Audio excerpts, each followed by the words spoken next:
It's Ken Harbaugh with the MeidasTouch Network. I honestly did not believe it when I first saw this video. I'm not talking about it being AI. I'm talking about my disbelief that the U.S. government would actually pay for and publish a video showing a jacked up Santa deporting migrants at Christmas.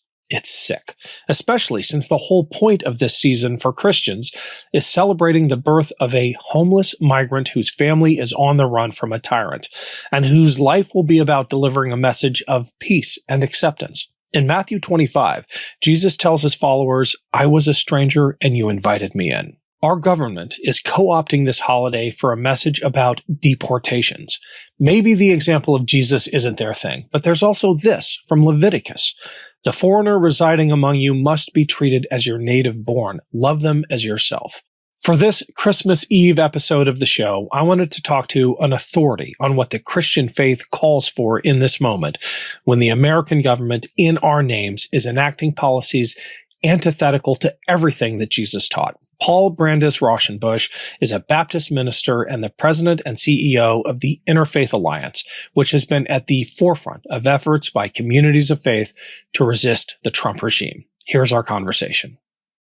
Paul, welcome to the show. It's great to have you on. I really wanted to talk to you about this piece you co-wrote with Ian Basson in The Bulwark about America needing a new awakening. And I think I want to set the table with this observation of yours that the moment we find ourselves in right now with an increasingly authoritarian government, with cruelty seemingly a feature, not a bug of government policy these days, that this moment is less about politics than spirituality. I think the exact quote, let me find it, is, "This is not merely a political crisis, it's a spiritual one." Can we start there? 100%. And what we're seeing is like the callousness and the inhumanity and the demonization. All of those are very much like tools to diminish and destroy our fellow Americans, our people who we're living side by side with. And that is, those are not political solutions. Those are actual moral failings. And what is compounded in this moment, as in every moment like this, is that they are using religion to justify what they're doing. I don't know if you've seen these ads with ICE and DHS. They're using Bible passages, scripture, to somehow give sanction to what they're doing, ripping families apart, just horrific images that we're all seeing. It's a terror campaign. And so what I feel is so important. And this piece that Ian and I wrote is really about like reclaiming religion, recognizing this is a spiritual crisis and recognizing that America has been here before and that spiritually, morally, and politically, we have risen to the occasion, recognized the problem, and found solutions that are rooted in humanity and also democracy and basic principles that flow across religious traditions, which is we love one another. We are loving one another. So love your neighbor is the through line of religion. And we're bringing that to bear now because that is the opposite of what we're seeing carried out across the country. It's so evocative of this observation that when fascism comes to America, it will be wrapped in the flag and carrying a cross.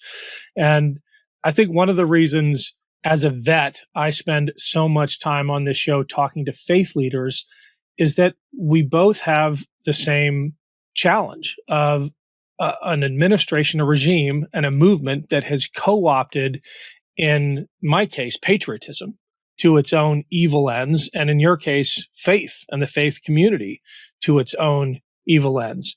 And wrapped in the flag and carrying a cross is the perfect image for how they have done it. Yeah, I'll amend your statement slightly. They've attempted to do that. But I think many, and I'll speak as like a Joe citizen right now, when I saw the way that the generals responded to Defense Secretary Hegseth and to the president without going along with it, without yes, thank you, without laughing at the laugh lines and applauding at the applaud. They were just there, and that witness actually felt like the most hopeful thing many of us had seen in a long time, because they did not go along with it. And what I'm going to say from the religious standpoint is we've also seen that. What has been incredible and perhaps under-recognized is the religion response to what this administration has tried to do.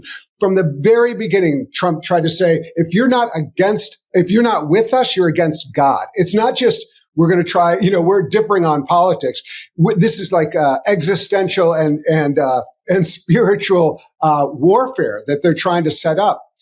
From the beginning, religious folks have said no. And this administration, I think this is a really important point, has been one of the most anti-religious administrations in recent memory. From the beginning, J.D. Vance attacked the Catholic bishops. People forget that. He came out of the gate accusing them of padding their bottom line because of their work on immigration, which anybody who knows the Catholic Church knows that's a foundational understanding of what it means to be Catholic. He attacked them. Elon Musk attacked the Lutherans. They took away the protection for religious communities not to have ICE come in and abducting people. And again, they're trying to use religion, but religious folks have said no. And I think that's one of the greatest, and hopefully will give comfort to people, is that right now, religious people across the spectrum, and even quite conservative groups are saying, no, this does not reflect what we want for our country. It does not reflect a pluralistic America where religion can really thrive. Hey everyone, it's Ken. Quick break for a shameless pitch for my Substack and Patreon pages. To all of you who have subscribed, thank you. Your support is what makes this show possible. Anytime you see in-person reporting, whether it's trips to Ukraine to show you what is really happening on the ground, or my recent conversations with Congressman Jason Crow and Senator Tammy Duckworth, where we got on-the-record commitments to back hearings into ICE's abuses of power. People need to know that we're taking names. All of this only happens with your support. Every dollar that comes in through Substack and Patreon goes back into this show. And with the holidays coming up, you can give gift subscriptions as well. The links are below. Thanks for everything. Your support means the world to me. Back to the show. I think we're going to get a ton of pushback, and justifiably, if we don't, however, call out the fact that well over 80% of evangelicals supported Trump in both elections, even the second time when they knew what he stood for. And we would be remiss to overlook that and say that there isn't deep complicity, at least in that faith community, for setting us up for what we're seeing today, the cruelty in our streets, the barbarity as policy. I mean, faith communities have played a huge role in empowering the Trump administration. It's his most secure base. That would be most justifiable as a pushback, and I agree completely. But I do want to say, I want to name something that is talked about a lot. It's something called Christian nationalism or white Christian nationalism, which is a phenomenon. Now, it's imperfect name talking about something very real. A group of folks who identify with Christian background largely, who are using religion as a power lever, and it's a quest for power and it's a quest for control. And they use language like this is a Christian nation, and they use language like that indicates who belongs here more than others. The white evangelical community supports this at a high level. Although let's remember, the white evangelical community is still just a small section of the broader American public. That represents something like 19% of the public. And those who identify as Christian nationalists within that are smaller. So I just want to recognize this is not religion writ large, but this is an important group that are trying to use this moment to get power and to keep it. This is why they've done things like the Anti-Christian Bias Task Force, which Interfaith Alliance actually sued the administration about. We did a FOIA on them and say, okay, so how is this because this is being activated in in the VA, in state. And so we put in a FOIA asking, like, what does it really mean that this is operationalized? They didn't give us what we needed. So now we've sued the administration. They have something called the Religious Freedom Commission, which is all very conservative Christians and one Orthodox Jew. That's their idea of what religious freedom means. So like that, which is like, it doesn't represent even a quarter of America. And so what we have to remember is when we talk about this, sometimes it feels insurmountable. It's like, they have all this religion, they have all this power.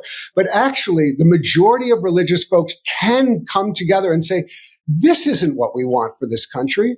That we actually can do better than that. And there have been moments in our country's history, which is part of the piece that Ian and I wrote together, moments in our country's history where we have come together and said, we have to do better than this. We can see a different kind of future. We can project a different kind of future. And that's what we have to do right now. And believe me, at every one of those moments, there were people on the wrong side and on the right side. And we have to recognize that.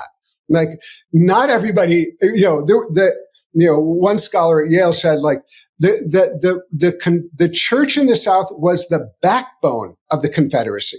The Southern Baptist Convention was created so that Baptist ministers could maintain slavery, could keep slavery.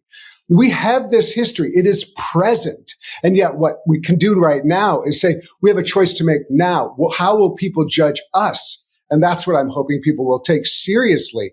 And if I have one message for your listeners, is that engage religion. Don't assume anything.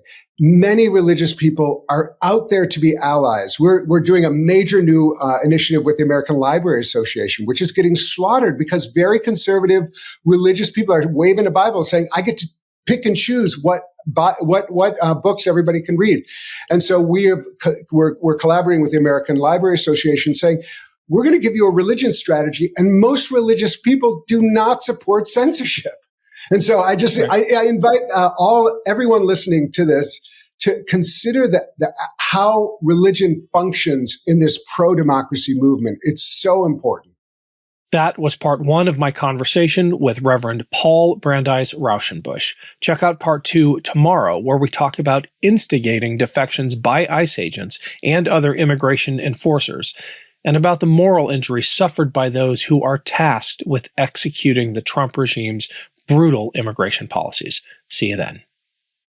Love this video? Support independent media and unlock exclusive content, ad-free videos, and custom emojis by becoming a paid member of our YouTube channel today. You can also gift memberships to others. Let's keep growing together.